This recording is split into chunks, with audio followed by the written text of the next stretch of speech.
I've heard some rather disturbing reports about you. Such as?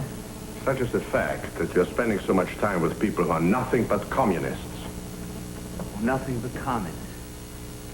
Well, maybe there's nothing but communism for people who aren't afraid to think. Look, Dad, if you want to find out how I stand on anything, just ask me. Don't waste your time by listening to a lot of stool pitching. You don't know what you're saying, Paul. You don't know what communism really means. No, but I'm learning. And what I'm learning makes more sense to me now than anything I've ever learned before.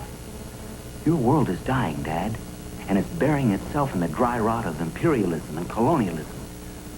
Communism is building a new world right in front of your eyes, and you can't see it. I saw communism at work before you were born, Paul. I remember the horrible, senseless violence, the bitterness.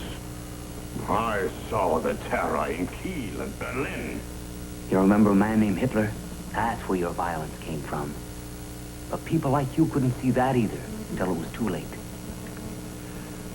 Paul, let's not quarrel about history. Think about America, our country. It's been good to us. Well, did all this happen? I remember when you made that speech at a 4th of July picnic. I was about 12. And it sounded great. Then.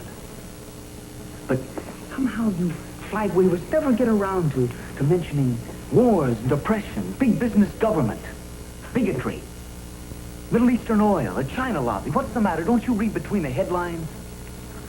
No matter what you say, Paul, and no matter how big our problems are, there's still the most important thing of all. We have freedom here. Freedom to make what we can of our own lives. Freedom to conform. Freedom to make the proper responses when somebody pushes the propaganda button.